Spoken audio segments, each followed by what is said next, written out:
Wow.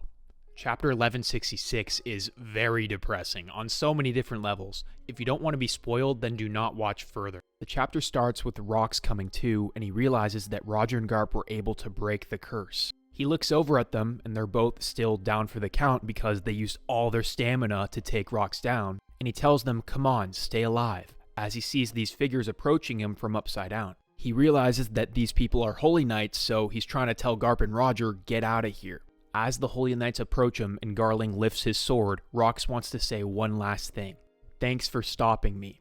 We're shown some figures running. Someone wants to know how's Rox. It's revealed to be Rayleigh carrying Roger and Gabon carrying Garp.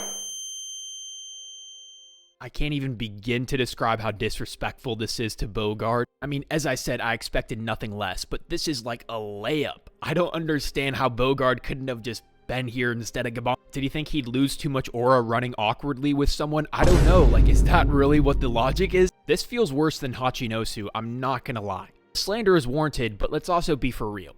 Was hitting weighted cardio with Rayleigh the one thing you needed to see from Bogard? This is just such a monstrosity, I don't want to look at it. Some guy points out how Roger is worried about the enemy, and Garp is like, I'm your enemy. But Roger just wants to know, tell me what happened to Rox, and Rayleigh tells him Rox was killed. The Marines are still trying to capture the pirates leaving while the island is collapsing. We could just assume this is Bogard's voice if we really wanted to be desperate. We're then shown this spectacular double spread. Oda cooked with this. We're told the island was swallowed by waves and consumed by fog, as we're shown Roger and Garp recuperating. We're shown Big Mom and Whitebeard going off on their own. The sky is split with all this lightning going everywhere. As the narrator says, that was the essence of the God Valley incident. We see Kaido and Dragon as the narrator says the silence in this incident's wake only lasted a moment, before a massive bolt of lightning split the heavens. And with that, the curtain rose for new tales to unfold, as we're shown Ivankov, Ginny, Kuma, and Blackbeard. It seems the Roger pirates are waiting till Roger gets up to open the treasure, kind of like Christmas morning. Roger gets up finally, and he's like, sorry to worry you guys, as they're like, yeah, whatever, look at the treasure. And Roger's like, don't you even care?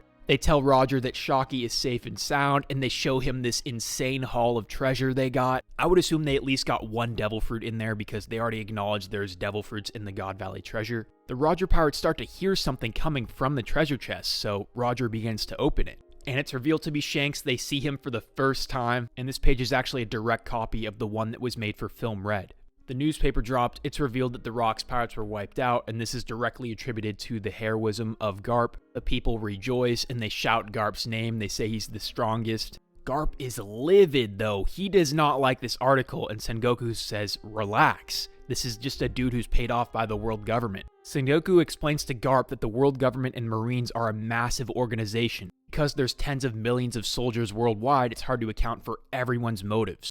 He then says, if I ever find the higher-ups insane, then I will simply turn a blind eye to it. And Garp did not like that. They start full-on scrapping, and Garp is telling him, it's just like I said, you're a promotion-chasing fool. Sengoku says, what good can you do barking from the bottom of the cliff? Garp tells him, I'll take you out myself if you ever get corrupted. And Sengoku says, that's what friends are for. Sengoku makes sure that Garp is not quitting, and Garp is like, idiot. There are still things at the bottom of the cliff that need a guard dog. This recontextualizes a lot of stuff I have in mind for Garp, but all this guard dog talk has got to be a nod to the dog of the Navy, how a lot of these Marines are dogs. We're then shown Elbaf, and Loki is very sad. We're then shown a flashback inside this flashback of Rox telling Loki, I don't want a brat like you on my crew. Thinks to himself, the guy I want won't give me the light of day, but his son won't leave me alone. Loki tells Rox, I think you're Nika, the warrior who destroys the world while laughing. Rox tells him, no, I don't want to destroy the world, I want to rule it. If anyone could have the power to do that, it's Harald. Now this is just super interesting. The theory that the Nika fruit was in Elbaf is actually very plausible now, in my opinion.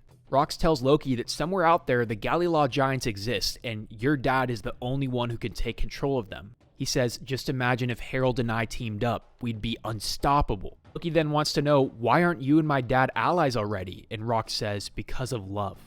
He then says, I'm going to come back again and again. I don't care if it takes 100 or 200 meetings. We're back to the present, and Loki is still distraught. Then we're shown this random island, and an assault is happening by King Harald. He attacks some giant, and it's a brutal scene. He is not happy with this giant, and the giant's trying to tell him, I'm sorry, I'll never steal from humans again. And Harald still won't take that as an answer. He really starts laying into this giant here, telling this giant that they are responsible for this horrible image that the giants get from terrorizing humans. Harald is told that this giant is already out cold, but he continues to lay into him. Harald says he didn't want to jeopardize his chances of joining the world government by helping Zebek, and it's revealed that he's very depressed that Zebek died. I forsook my closest friend as he begged me for aid, and I left him to die. When he sees these giants terrorizing humans, all this effort that he's done, even including not helping his friend, means nothing.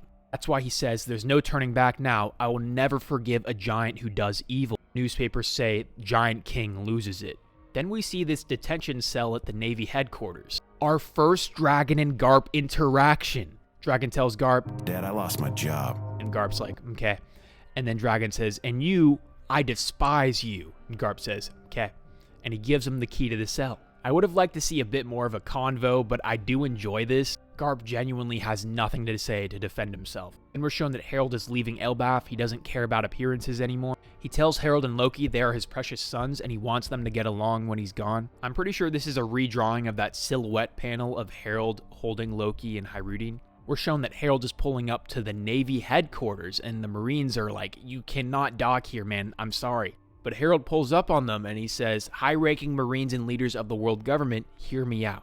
Grabs his horns aggressively and the Marines are confused. And he just straight tears them out. And this actually scares the Navy, which it should. It definitely should. Harald explains that he wants to atone for the sins of the giants in the past 1,000 years. He apologizes for every wrongful act that giants have committed. He just hopes that one day giants and humans can walk hand in hand. And he'll do whatever it takes, even if it means becoming a slave. I understand the reasoning here, but I don't think his priorities are straight. But the last panel is Emu's eyes, which is really interesting. Does that mean that Emu was at Marineford, or were they just watching from Mary Joie? I don't know.